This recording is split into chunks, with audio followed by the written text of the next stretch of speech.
Dan Savage, OrlandoMagic.com.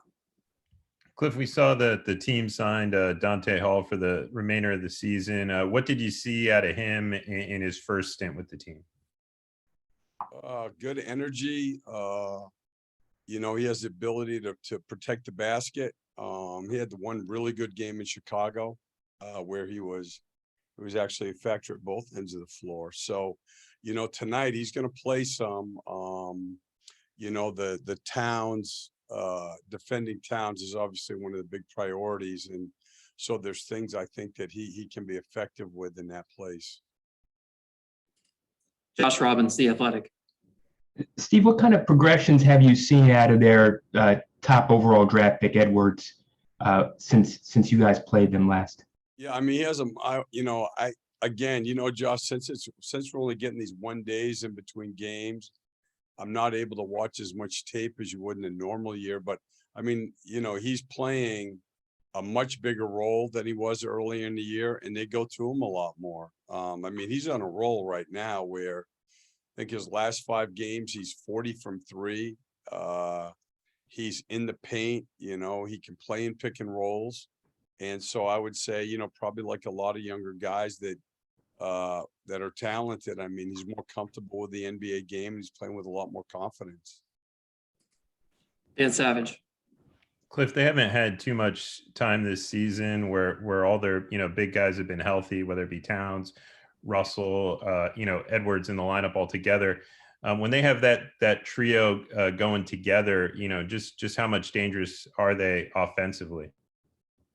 Yeah, they're a talented team. I mean, and then they're playing a lot now with both point guards, so that they have when you go Rubio, Russell, Edwards, with Towns, and then whoever they're playing, Vanderbilt or McDaniels is out tonight, but they, if they were healthy all year, let's put it that way, they would have been fighting for a playoff spot.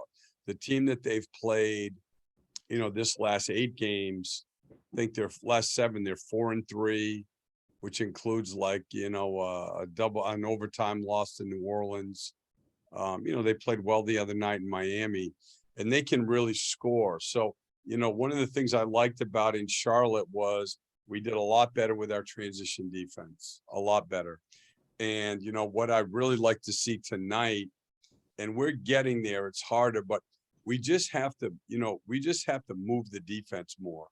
It sounds simple, but, we haven't, obviously there's a newness. We're not really practicing, but we've got to play for each other more offensively and just move the ball. And when we've done that, both against Boston, Charlotte, in Detroit, we got good shots, and we just have to be able to sustain that more for longer periods of time.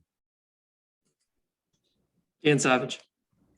Cliff, you guys are playing your final home game. You're one of the few teams in the NBA that had fans in right from the start. Just what did it say about the organization that they were able to do it throughout the course of the season and do it in a safe manner?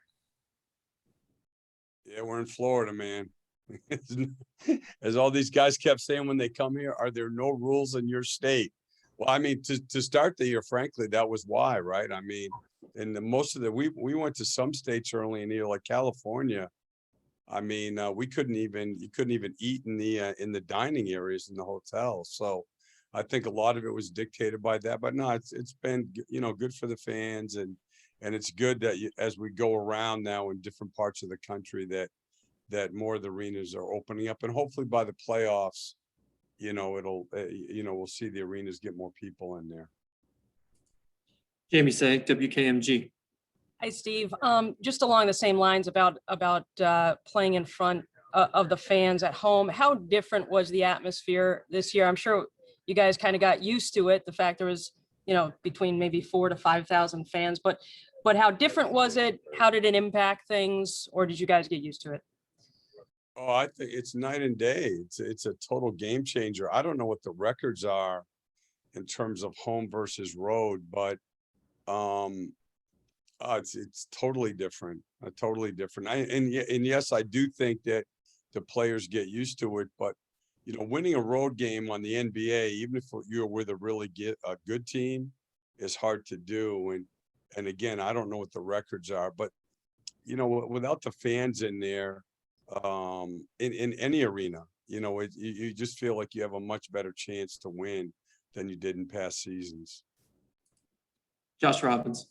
Steve, we spoke with Wendell this morning, and one of the things that he answered is that he intends to work on his three-point shooting a lot this offseason.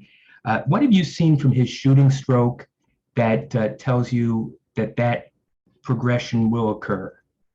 Well, oh, I don't think there's any question but what he can become a good three-point shooter. And what I do, to be honest with you, Josh, I don't feel like I know a ton about shooting, to be honest with you. I mean, but Bruce does. And, you know, look, I mean, we can say all these things. It's like the skill development coaches in our country, right? There's a lot of guys running around in all levels of basketball taking credit for this player, that player. And most of us have shooting coaches, and he's one of the few shooting coaches that I know of that's a game changer, Bruce. Bruce changes guys' careers. From Kemba Walker to Vooch, where it was only a small adjustment. Kemba, he made a bigger adjustment. Marvin Williams, you know, who was always a good three-point shooter. But working with Bruce, it became his game. You know, Dwayne Bacon, you know, as he's continued to go. And the guys this year, for their first year, it hasn't had as much of an impact because we're playing so many games, we don't practice. And, you know, that's where obviously that stuff gets done. But Bruce is very confident that Wendell will be a good three-point shooter. And listen, Kemba went from 32.3, I think it was, or 32.5 to like 38 in one off season with Bruce. And, you know, now Kemba and Wendell works. But you know, you make the right commitment, because watch him shoot free throws or 17-footers. And like Coach Carrillo always used to say, if guys can shoot 15-footers, they can shoot threes. So I believe that. you just partially answered a question I didn't ask about how much. Sense, by the way you were shaking your head, no, like what? And you know, I don't appreciate either when I say I don't know a lot about shooting. You're like, yeah, I know. I saw that. Yeah. Well, thank God I'm smart enough to be sensitive with these calls. Yeah. Well, if you knew how much I knew about shooting, you'd get physically ill. It's that bad. What I was trying to say before I was interrupted was, shoot, I can't even. Oh, have the coronavirus rules, apart from fewer practices this year, made it more difficult for Bruce to work one-on-one with guys? And I ask that simply because I don't understand exactly how all the rules work in terms of how many people can be in the gym. The only time where that really came into play in terms of guys coming in on, say, off days or anything like that and I think it happened to us twice, is when you're on like high alert. You know, so like when we came back from Atlanta because one of the officials had tested positive, then you couldn't do anything till like after 5 when they tested at night and things like that. And those were really the only times that we were limited.